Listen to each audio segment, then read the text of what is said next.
It looked like somebody was bent over and had their head in the window of the deer blind, and it either heard me or smelt me, and he pulled his head out of the tent and stood straight up, and that shocked me.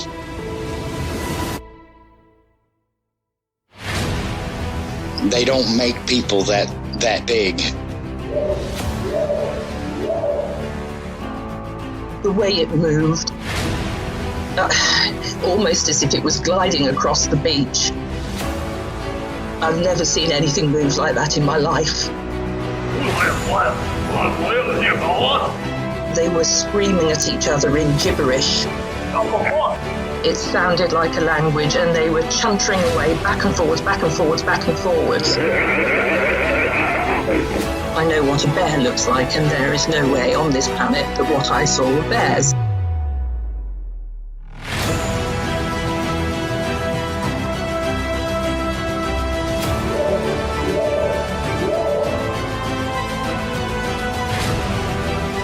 What are you reporting? Jesus Christ, you better... Sir? See ya! Hello? Get somebody out here. What's going on now, sir? That son of a bitch is about 6'9", I don't know. Do you see him now, sir? Yes, I'm looking right at him. Uh-oh.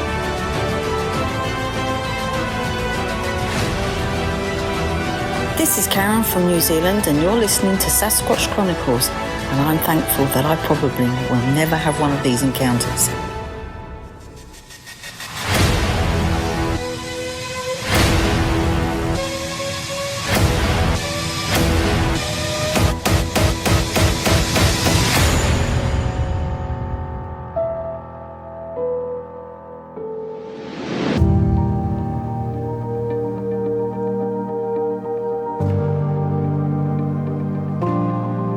Welcome to the show, everyone. Thanks for being here tonight. Got a great show planned for you. We'll be speaking with Ian, and Ian comes to us from Virginia. He's an experienced hunting guide, outdoorsman, and he didn't really believe in Bigfoot until about 2019, where he encountered something he could not explain. And I'll let Ian go into it. Last night I spoke with John, and John is a lineman from BC. They would fly these guys in these very remote areas of British Columbia via helicopter, and after being dropped off by the heli, he trekked his way up Tumbler Ridge, and he thought he was looking at a bear. He's kind of at a high position looking down, and he thought this thing was a bear. Ended up not being a bear, and it wasn't alone. It wasn't just one creature he saw. He ended up seeing a whole family group from this ridge point. He observed them for several minutes. It was a fascinating conversation I had with him. Here's a clip from last night's show. I assumed it was a black bear.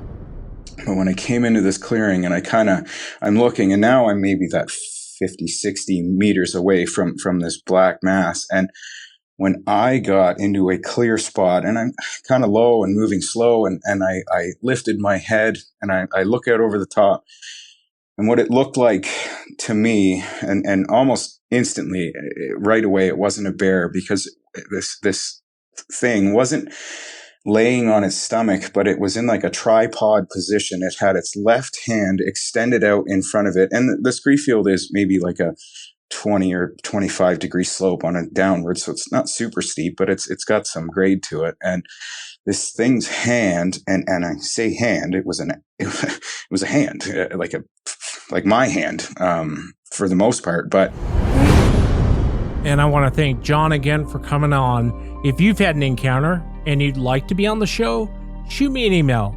My email address is wes@sasquatchchronicles.com. And if you get a chance, check out sasquatchchronicles.com. You can become a member and get additional shows. Let's jump into it tonight. I want to welcome Ian to the show. Ian, thanks for coming on. Hey, thank you for having me. Yeah, and you're a pretty experienced guy. For the audience, give us a little background on yourself. Yeah, so what I do professionally, I'm a wilderness guide, is kind of what I'll call myself, just because I wear a lot of different hats throughout the year, and I work with the seasons.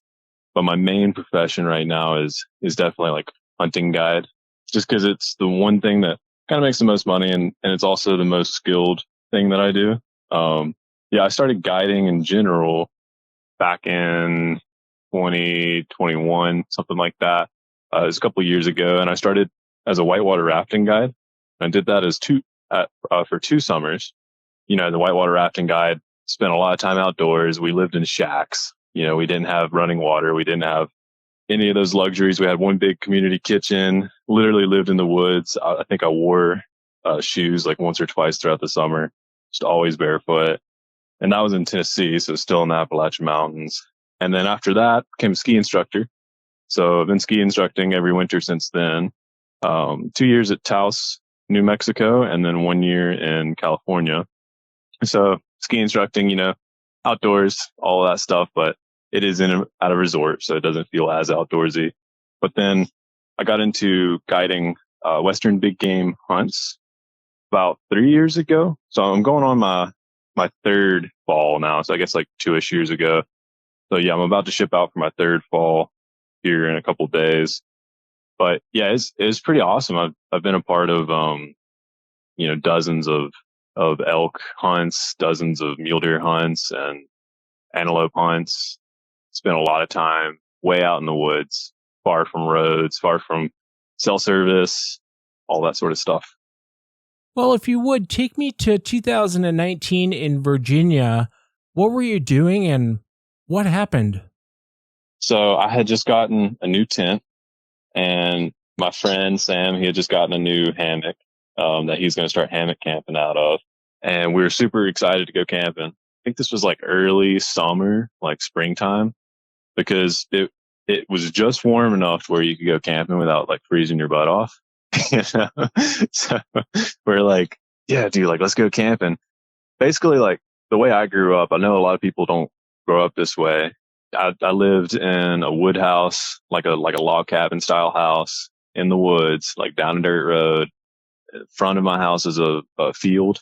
Behind my house was a field, and all the rest of it was woods. And we had acres upon acres of woods. My parents had 30 acres.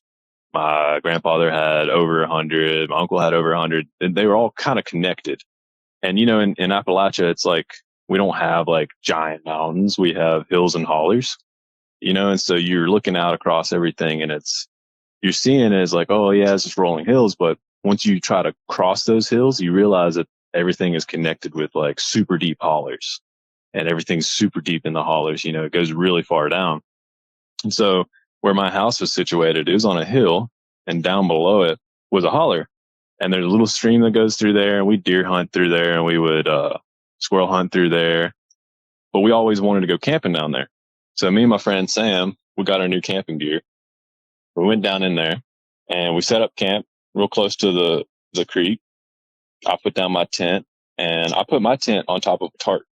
Because at the time I had read that, putting it on a tarp kind of assists you in keeping from getting all that ground cold going up into your tent and just like freezing your butt off all night.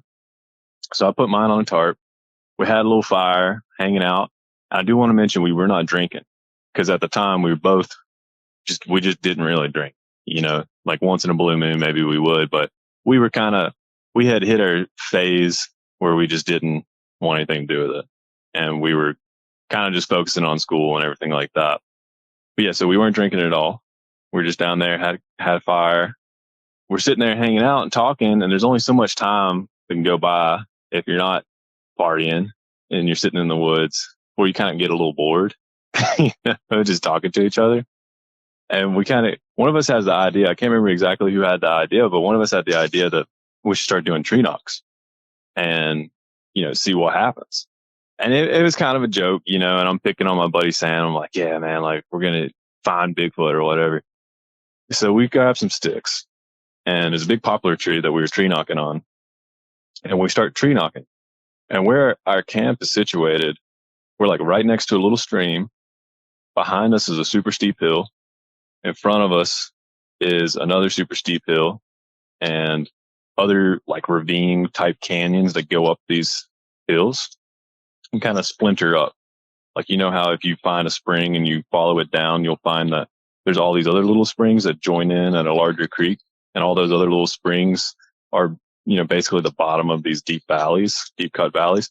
That's kind of what we were like looking at. And we're situated a little bit in floodplain of sorts. So we're knocking, and in that area, they'll kind of echo a little bit, just a little bit, so you can hear that it's traveling pretty far. So we do it. Boom, boom, boom.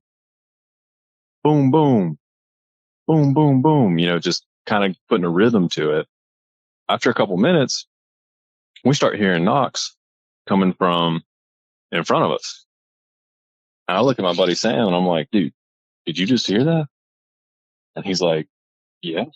And we do it again. I start doing the knocks again, and it repeats back to us again, directly in front of us. And this isn't an echo or anything, because it's like seconds after I do the knock. Like I'll do the knock, I'll go 1, 2, and then it's like 1, 2, 3, 4, 5 seconds, and then 1, 2. It'll repeat back after a couple of seconds. So we're getting like a little freaked out. So I just kept pushing the envelope. So I keep knocking. And this is where it starts to get a little weird. So the tree knock directly in front of us, coming from that ravine or that canyon, that holler, it goes off. We're standing there like, whoa, dude. And then up the canyon, another tree knock starts on a different ridge, like farther north of us. And then the first one responds back to that tree knock. And then down below, another tree knock starts.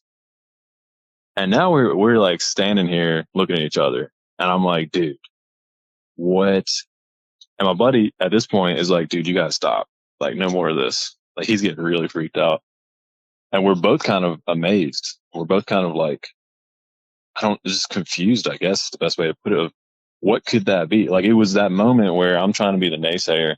I'm trying to find anything to say this is why it's not real, and having a hard time. And we didn't have any neighbors over there at the time too. So we had no neighbors out that way. If somebody was wanting to be out there to do that to us, they would have to hike in probably 8 miles or so into the woods to a random ridge top that's private property, in a place where you don't go on the private property because somebody might shoot you, so it just didn't add up. I tried to say, well, maybe it's owls. Everybody always defaults to owls when they can't explain something. Oh, dude, it's just an owl. And somebody's like, that's not what an owl sounds like. You just change what species of owl you're talking about. But anyways, so we hear that. I'm like, man, that's crazy. And we go on. So we put away the sticks. And I'm like, okay, I'm the one pushing the envelope at this point. I'm like, dude, we should do some howls. We should do some whoops. And Sam's like, man, I don't know about that. Like, that seems like a bad idea. Like, I'm getting a little freaked out. I'm like, no, man, come on. Like, let's do some whoops. So we start whooping, and we basically do exactly like you'd see in the documentaries. So, like Dr. Jeff Meldrum and like all those guys, we basically do like exactly what you see in the documentaries, how those guys will do it and talk about it. Just an ape howl, pretty much. So we're going like, whoop, whoop. Like, kind of like in the intro of this show, there's like whoops and stuff. We did it like exactly like that. And not hearing nothing. And at this point, like, it's kind of silent for a little while. And I'm like really jumping on that like naysayer horse, being like, aha, I told you it's not real. Well, after a couple whoops, we hear a whoop, clear as day, directly in front of us, call back. And mind you, all of this is going on pretty much at nighttime. Like, we had waited until nighttime to start doing this. So we hear a whoop coming from directly in front of camp, where the first tree knock came from, which I found interesting that it came from the first one came from the same place as the first tree knock. And at that point, we're like, dude, are you kidding me?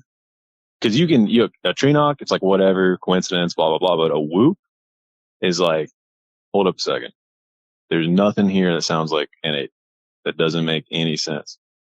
So, hear the whoop. We call back to it. Sam's freaking out. He's like, stop. Don't, like, quit, dude. You're freaking me out. I call back to it. And then we just set off like a chain reaction. Up the holler, another whoop. Directly in front of us, a whoop. Down the holler, another whoop. And they're just chattering back and forth to each other. Like, just like you hear all the time. Like, you've heard it on this show multiple times about they're just talking to each other. And we're looking at each other like, dude. At this point, I kind of got a little afraid. At this point, my naysayerness wasn't enough to protect me anymore. And I'm like, all right, maybe there is something going on here. Maybe we should stop messing with it.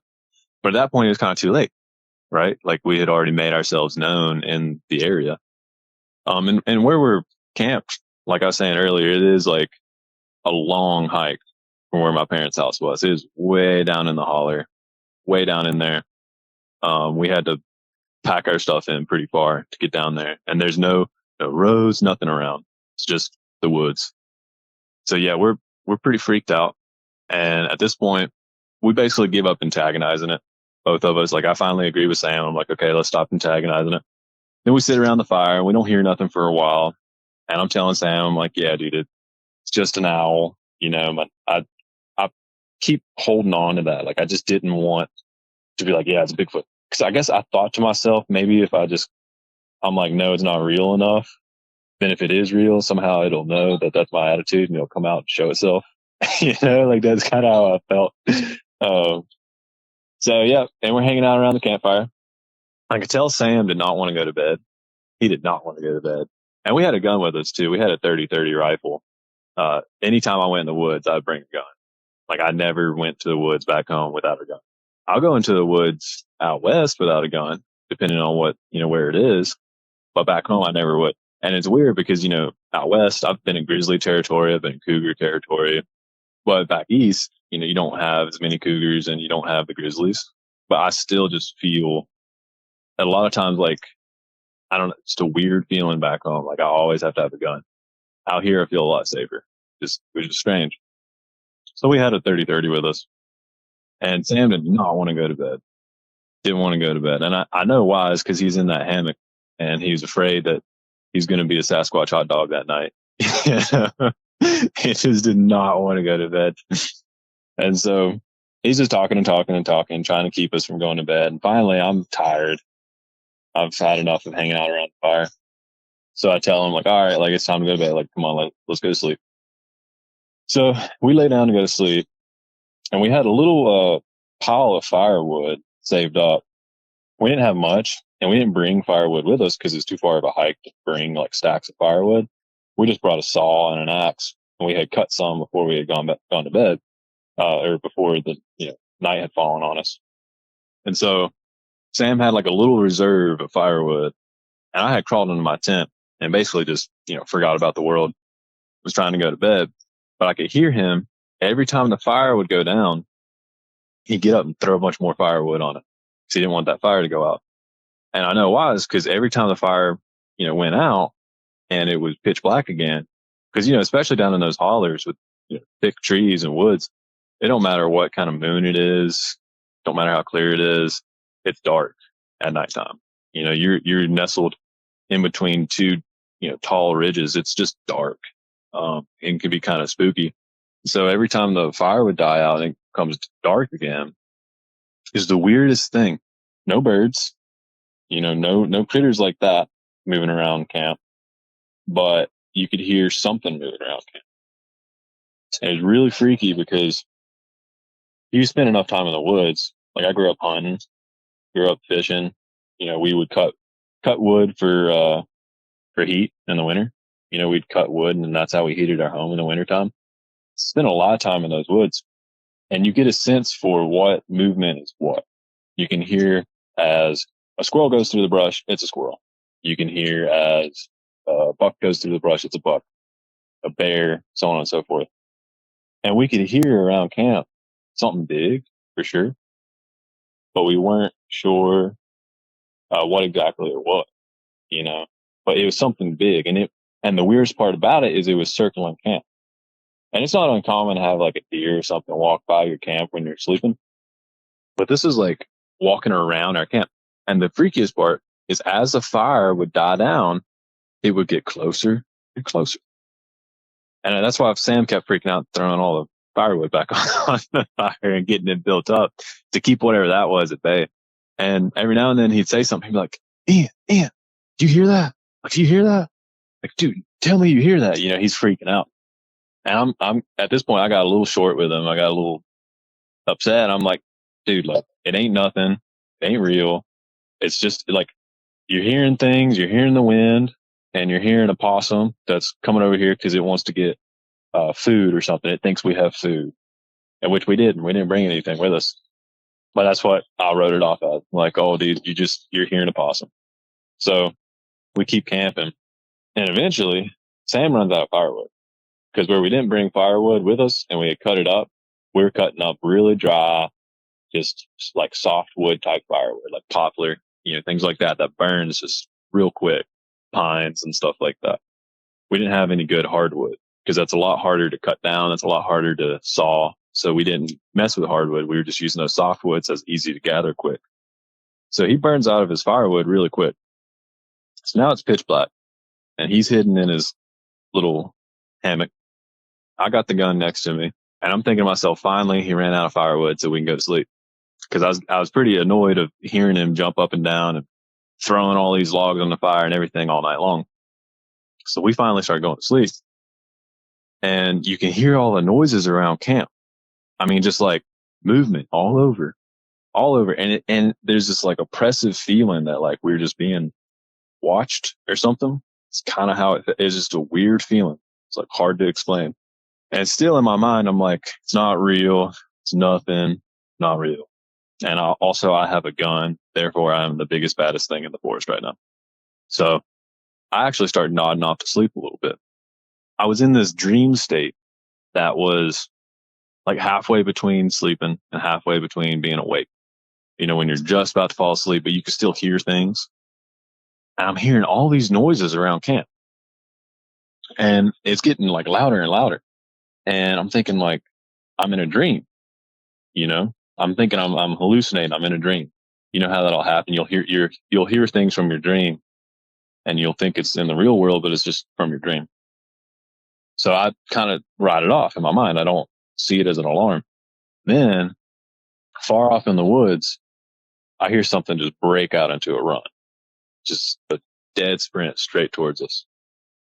Boom, boom, boom, boom, just crashing through the brush, just breaking twigs, breaking limbs, just hauling it right towards us, and I hear it, and it's getting louder.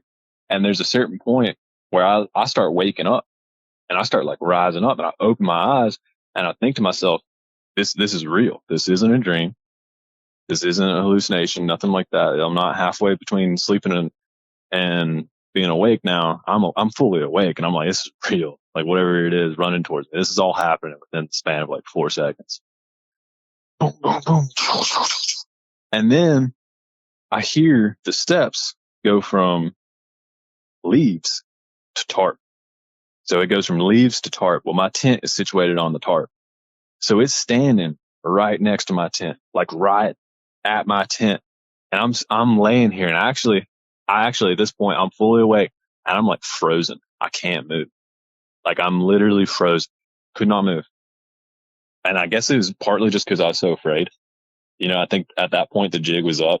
We had just heard ape howls coming from 3 different ridges and tree knocks.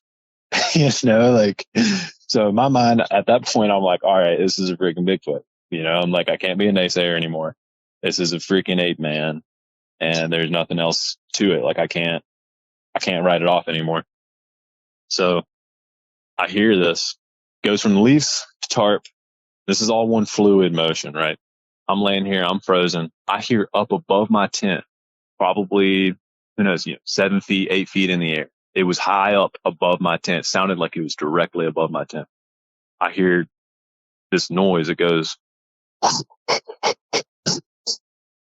like an ape, like a gorilla or something. Like when you watch on National Geographic, like the silverback gets pissed off and he's like, like it literally went and then turn and back into the woods. And I jump up. Sam leaps out of his hammock. He's like, dude, you had to have heard that. I'm like, yeah, I heard that. He's like, let's get out of here. I'm like, all right, let's get out of here. So we grabbed the gun, our flashlights, our phones, wallet, keys, important stuff. And we left everything else. We left the tent. We left our clothes. We left the hammock. Like we just left anything that we didn't absolutely have to have. And we stuffed our pockets full of things that we absolutely had to have. Sam carried the flashlight and I carried the gun, and we we hiked out. I put one in the chamber and we hiked out a pretty long ways. We didn't get back to my parents' house until, dang, it was probably like 2 or 3 in the morning. Maybe more like 3 in the morning, because it was getting close to where like the sun kind of starts coming up, but it's not coming up. It's just like you could tell it's going to be light in a couple hours.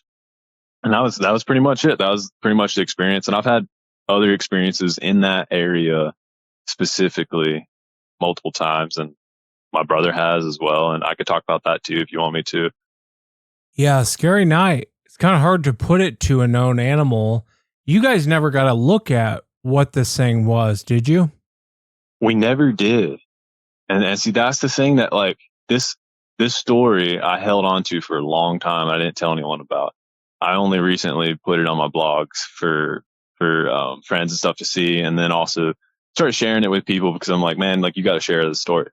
But I never did actually see it. That was a big thing, a big reason why I didn't share it, because I always felt like people, if you don't actually see it, people discredit it really quickly.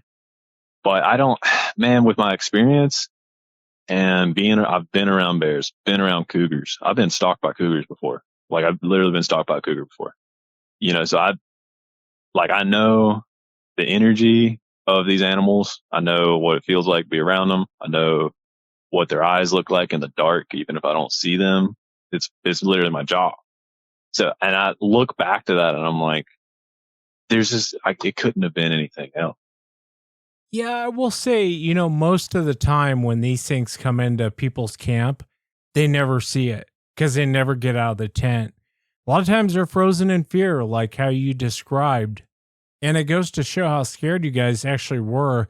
I mean, you know, as a hunting guide, you don't get up in the middle of the night and hike out of an area. A lot of times that's more dangerous than sitting through the night waiting for the sun to come up. Oh, yeah, dude, we were terrified. Like, that's something we would never do. When you guys went back, did you find any sort of evidence or anything around the camp? So we went back the next morning and we found nothing. We looked for tracks. We looked to see if it had messed with our tent. Didn't find nothing. We looked for scat. Didn't find any scat. We didn't find anything at all, which was really strange. But I have found stuff in that holler before. I went down there one day in the winter, and in the winter it's like rainy, just above freezing. It's probably like 35 degrees and rainy, you know, and it's a good time to squirrel hunt. But other than that, it's not good for much. Most people won't, you know, go out in that time. Just miserable cold weather.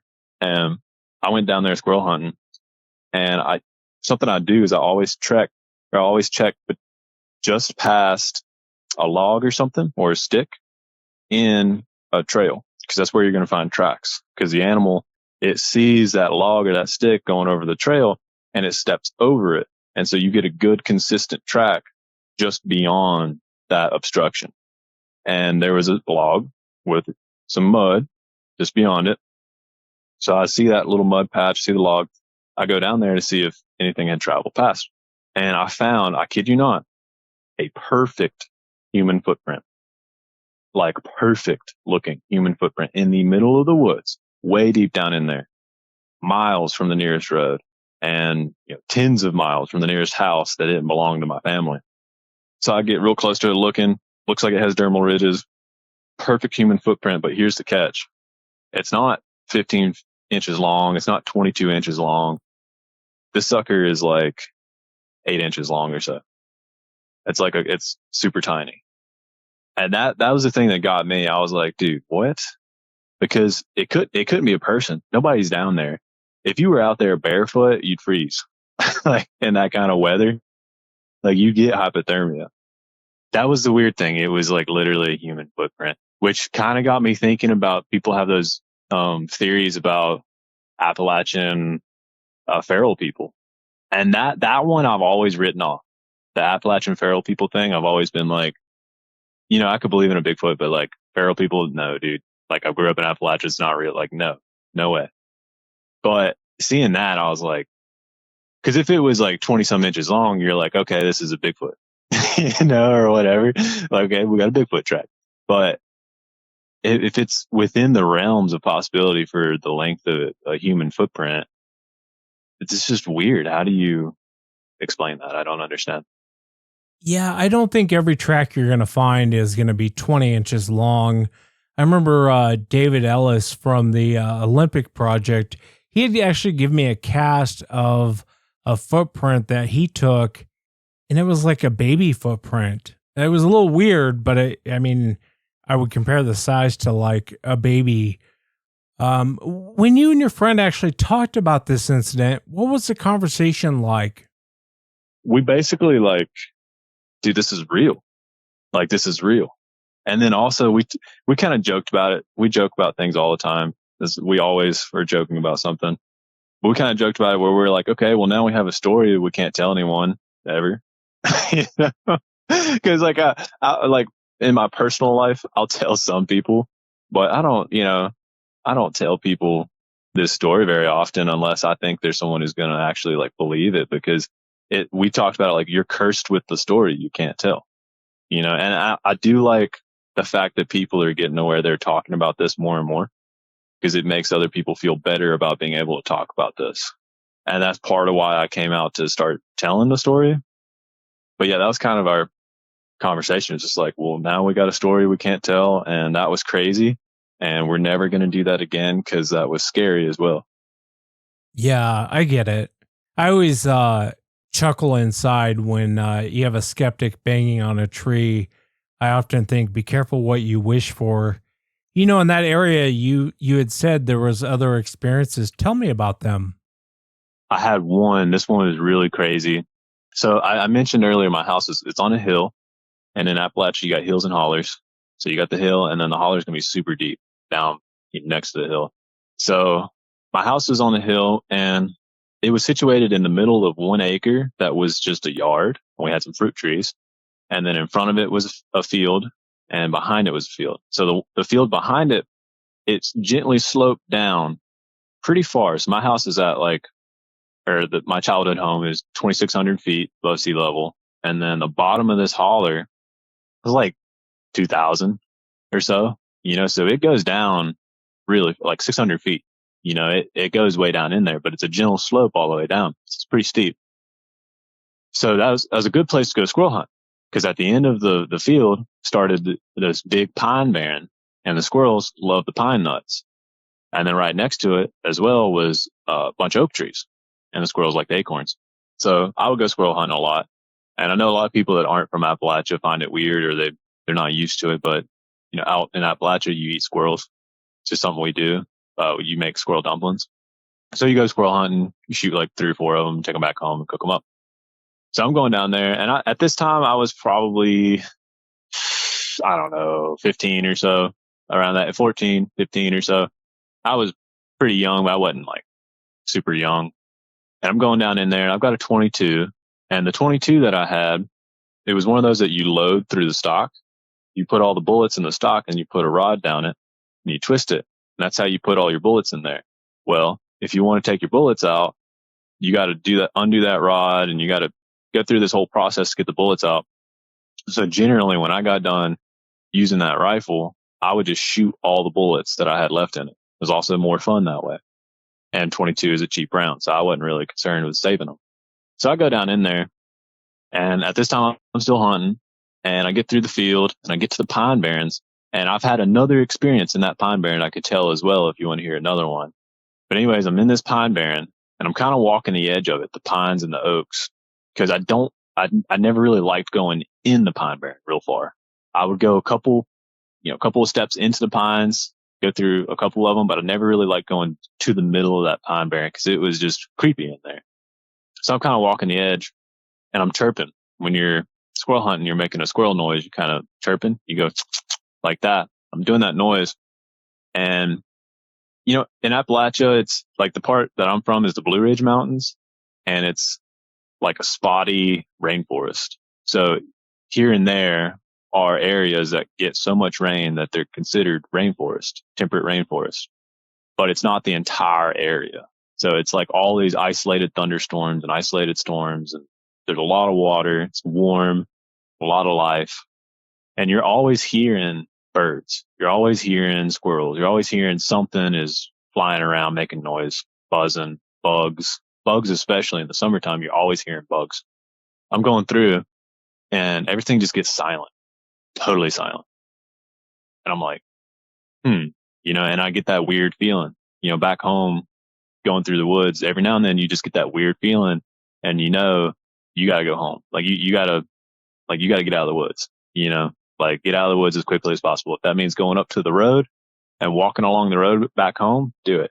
If that means going into the field and walking back up to home, do it. You know, you just got to get out of the woods. Sometimes you just get that feeling. And I'm down in there. Everything goes silent. I kind of get that feeling. I'm like, okay. So I start walking back up towards the field. And so that's what I'm doing. I'm going to hit the field and then go straight up the field because I don't want to be in the woods anymore. I want to be out in the open. I don't like having the trees and the thick brush and stuff because it makes me feel like something could sneak up on me. And at the time I was thinking bear, you know, and as I'm walking up, I heard a big, real loud thump, boom, you know, and I didn't really know what that was. I don't know how to explain that. I thought maybe a bear, you know how bears will stand up on their back legs and then they'll sniff around. Like if they catch a wind of you or they catch wind of something, but they can't see you, they'll stand up on their hind legs and sniff. And then when they come back down, depending on what they smell, depending on how they're feeling, sometimes they thump real hard. And that's an aggression. Bears will send that aggression to kind of tell you to, hey, get out of here. So that's what I was writing it off as. I start going up the field and I can't shake this feeling that I'm being watched. And I can hear in the woods to my right, as I'm walking up the field, just soft like movement through the leaves. You know, like something's moving through the leaves, but it's like trying to be silent almost is what it sounds like. And I'm like, dude, like, what is that? I get back up to the yard and I'm at the edge of the yard now. So I feel really safe. And we had a dog over there that was tied up it's tied up to a chain. So it was one of those chains that allows it to run up and down the yard. So I'm like, okay, I'm here with the dog. The house is just right there. You know, it's super close. I could run up to it if I need to, turn around, and I start shooting the bullets. You know, like I mentioned earlier, it's easier to just shoot them and get rid of them. So I just start laying out all my bullets just off towards the pine barrens. And as soon as I'm done shooting all those bullets, something in the woods goes crashing up the woods and not running away, not running towards me, but running up and down the woods because there's a tree line. You know, once you cross over the tree line, you're either in the field or you're in the yard.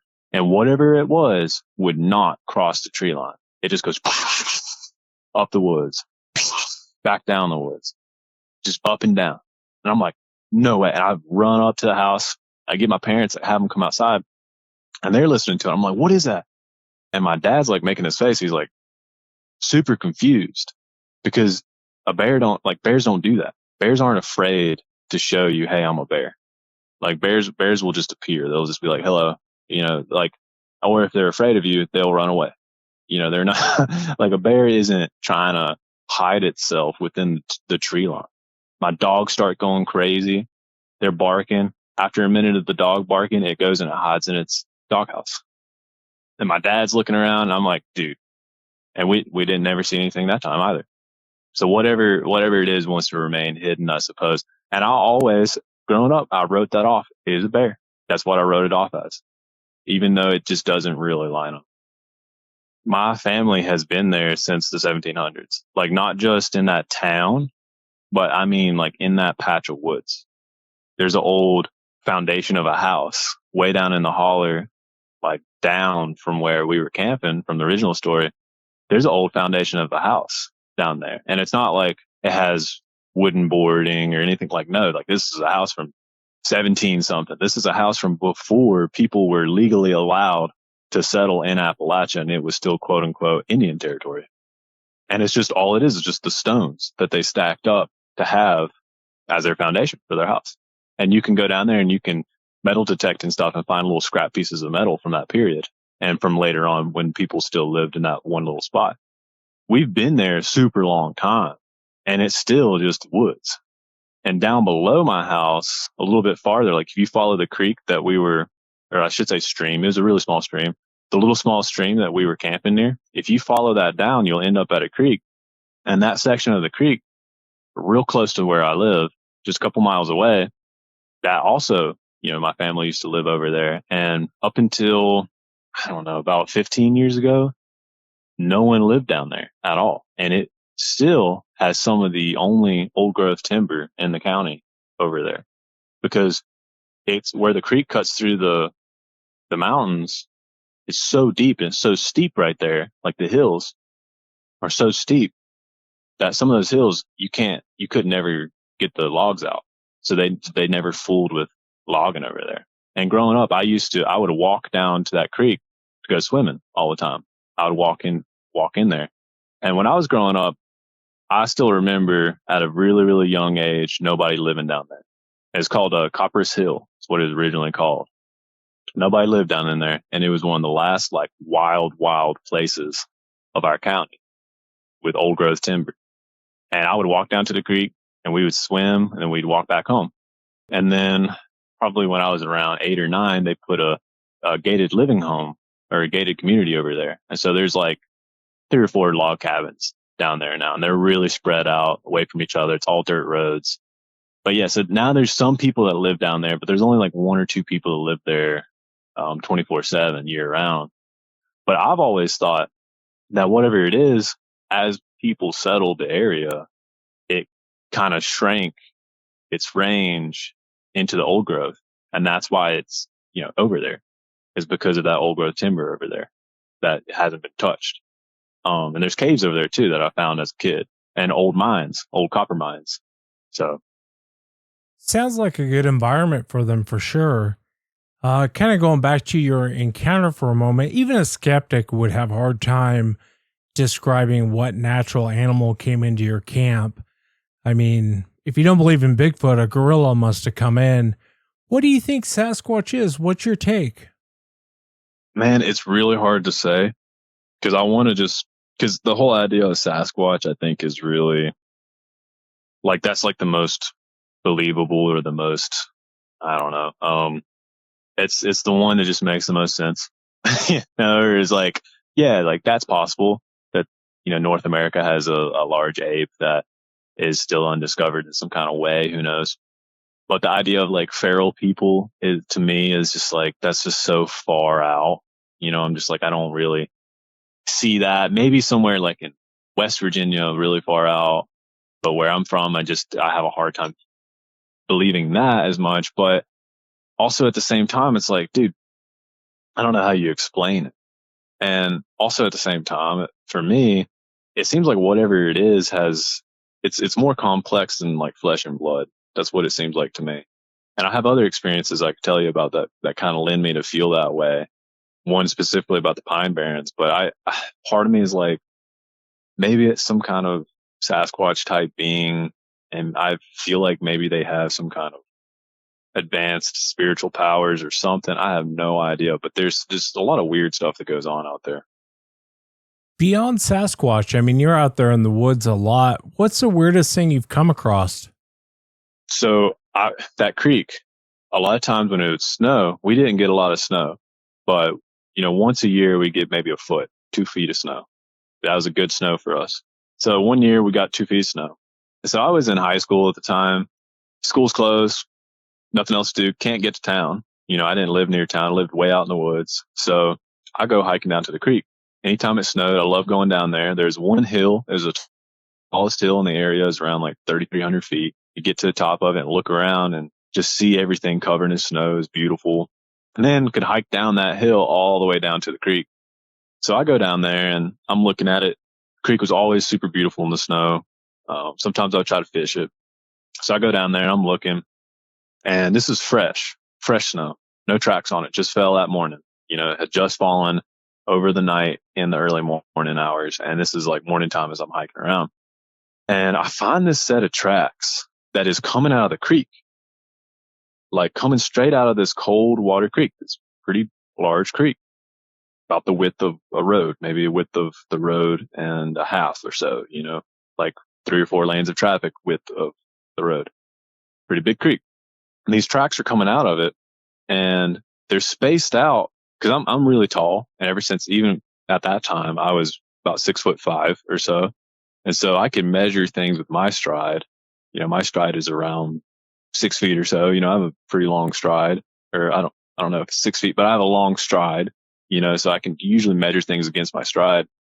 And this thing, even if I stand there, I've got super long legs. If I match my foot with the first track and then stretch it out to the next one, I couldn't match this thing's stride. It had a stride that way more than mine, and it is way taller than me. And the weirdest thing is the tracks. So these tracks, very similar, like what I've heard of as the Jersey Devil. You could do it with your hand right now if you wanted to. If you hold down your pinky finger with your thumb and you spread out your other 3 fingers, your pointer, your ring, and your middle, you make like a 3 with it. It kind of was like that, a 3-pronged track, except like the thumb, you hold the thumb out in the back, right? So it had a 3-prong in the front and then 1 prong in the back. That was the track. And it was deep, like super deep in the snow. And the stride was like super far apart. And it just came straight out of the creek and went up the hill. And I followed them for a ways. And it went all the way up into the woods and then just disappeared. The tracks just disappeared. Was it like an extra toe? This thing at the back, it looked like it had another appendage. It had like 3 in the front, 1 in the back. And that's a story that I don't usually tell people because I'm like, people are just going to think I'm crazy, but I mean, it's something I saw down there. Yeah, that's really weird. The track sounds weird. And then having it disappear in fresh snow is even weirder. I wanted to ask you, out of all your time out there in the woods, people will report seeing these lights. A lot of times when people have Bigfoot on their property, they will say, and I'm also seeing these weird lights. But having said that, I've talked to a lot of people who've been out in the woods who haven't had a Sasquatch encounter, and they come across these weird balls of light. Out of all your years of being out there, have you ever seen these lights that people talk about? Oh yeah. And dude, the lights is another one that when it's like a UFO type light, it's easier to, I don't know, show people or like share with people because people are more open to it, right? They're like, oh, you saw a UFO? No way. I hope I get to see one. But like I've only once in my life, I've seen an orb, which was just like insane. I literally just saw an orb. It started about 20 feet away from me and it was yellow. It looked like it was like 8-foot diameter, big orb. And it just floated through the sky, made like a little wispy kind of movement, and then disappeared. And it had a tail too. It's just one of those things you just don't tell people. That's one thing that I'm like, I never tell people about because they're just going to think I'm crazy. But I literally saw an orb. And that was one thing that after seeing it, I felt very upset because I was like, that was amazing. That was crazy. I want to tell everyone, but I just feel like I can't. That's another like thing I'm cursed with. And I had another experience down below the house. So I mentioned the backyard of my house meeting with that back field. So we had a little burn barrel down there, and back home in the country, you don't take your cardboard and all that stuff to the dump. You burn that stuff because they weigh everything you take to the dump. So if you could burn it, you could save a little bit of money. So that's what we would do. And a lot of times when we had a lot of cardboard saved up that we needed to burn, I would call over my buddies. This is in high school. And they'd come over and we would hang out down at the burn barrel and have a little bonfire. We'd burn the cardboard, but we'd also burn some wood and just hang out. So I have my buddies over, and I've got some buddies over at that night in particular that never go outside. Like they just weren't outdoorsy people. They lived in town. They were townies, and they just didn't, hike and do all that stuff. So we're hanging out, and we see off in the sky this crazy looking like orange light that looks like a lantern almost. Like, those lanterns that people light and they just let it fly away, the paper lantern. So it kind of looked like that, except it was almost like too big. And then also the movement of it was crazy because those things will go up and then they'll go along. So this thing is like, it's kind of floating around and then it starts zipping, goes up, and then goes over, shoo, super fast, and down super fast, sharp, like 90-degree turns. And we're like, dude, what is that? Like what is that thing? And it's yellow, and then it starts to turn red, like a slow shifting of colors to red, and then it turns back to yellow. And then as we're looking at it and we're talking about it, and it was pretty large, it kind of like sucks in. That's the only way I could describe it. It looked like it literally was like sucked into a wormhole or something. Like it was like zoop, like that. Like that's the sound it would have made, was zoop, like that. And it goes and just shrinks until it disappears, and then it blinks. Like this white light blinked like twice. Boop, boop, and then it was gone. Completely gone. And we were like, dude, like no way, like what was that, I don't know. It was too big to be like a drone. It didn't have like the drone lights on it. It had this it literally had like this big, large yellow look to it. And right after, it shrinked and disappeared off to the left of us. You remember the story earlier about the thing that wouldn't come out of the tree line. Off to the left of us, we hear this crazy noise. Like this roar. Dude, I'm not kidding. I heard a roar off in the woods and then busting up and down the woods. And we all look at each other and we're like, oh, dude. And we just throw our water on the fire and we ran up to the house. We all ran up to the house and went inside the room and hid in there. And what's so crazy to me is like, I understand it because I've done it too. But my friends that don't spend any time outdoors, or don't spend a lot of time outdoors, I should say no time outdoors, but they don't spend a lot of time outdoors. They all go, dude, that was crazy. Like we saw that UFO thing and then we heard that cow. And I was like, there are no cows over there. And they're like, well, somebody's cow must have got loose. I was like, even if somebody's cow got loose, that's not what a cow sounds like, because my father has cows. My grandfather has cows, been around cows. Not what a cow sounds like. And then B, no cow in this country would ever go down that holler. They got no reason to go down that holler. There's no food for them down there. Like cows go in the woods sometimes, but it's mostly just to get to another field, and they wouldn't have gone over there. I know the proximity to that area and where a cow could have escaped from and where he couldn't have escaped from. And there's no way a cow would escape from those areas and then go into that holler. No way. It's just, they wouldn't do it. And on top of that, that's not what a freaking cow sounds like. And then on top of that, cows don't move that quick. I mean, this thing was like busting through the woods. And my friends still are just like, no, it just had to be a cow. And me and my buddy Sam from the other story, we're sitting there like, dude, that was not a cow. We're like, dude, that was not a cow. That was something freaking whooping and roaring in the woods right after we just saw a freaking UFO get like sucked into the hyperspace.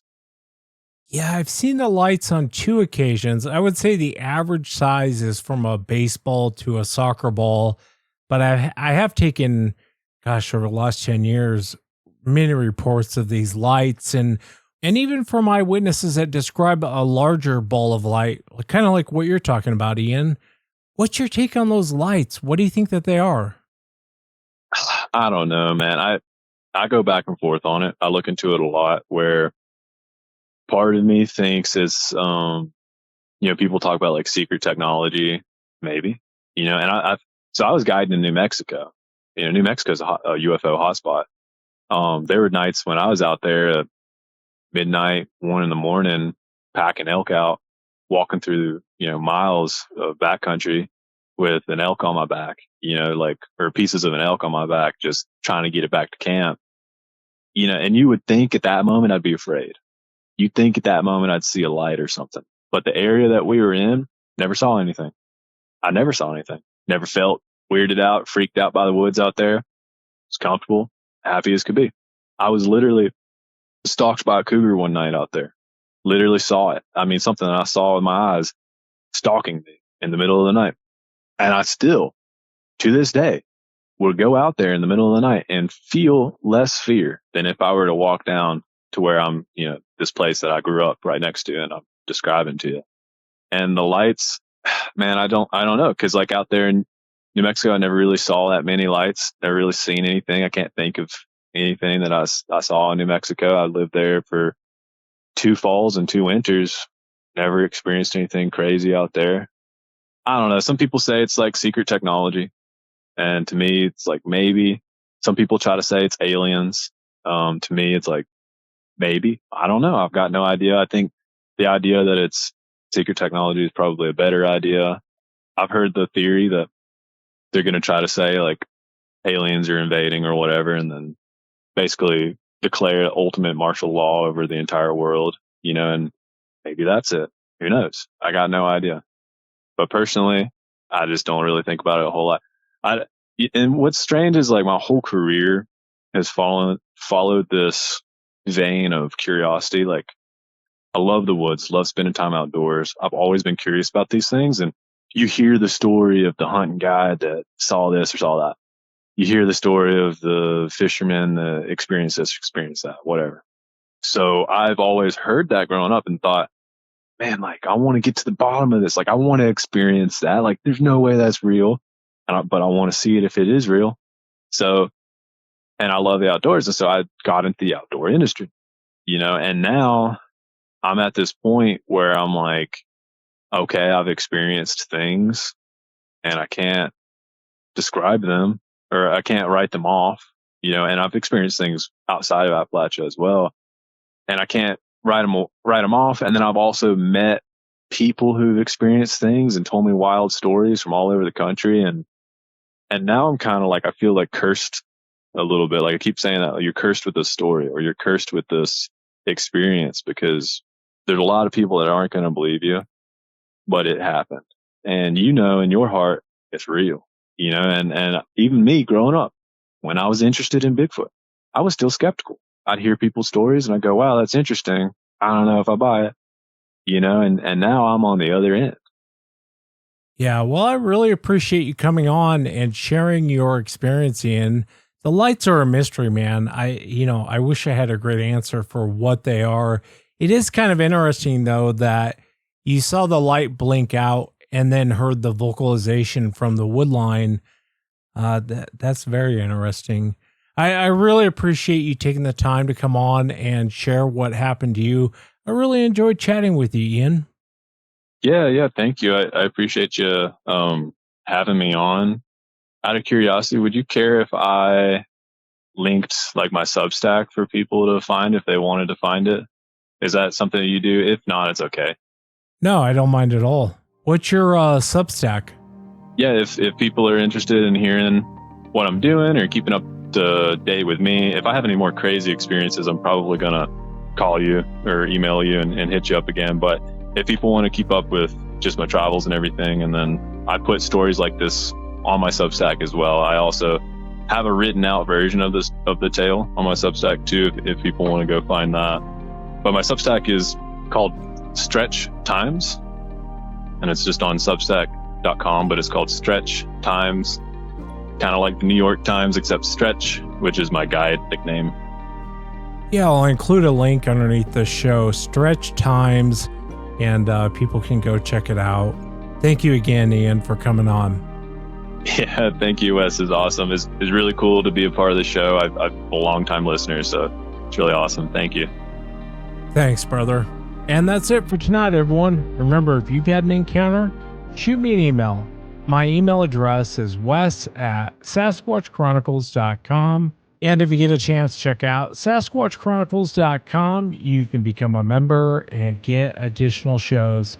Have a great weekend, everyone.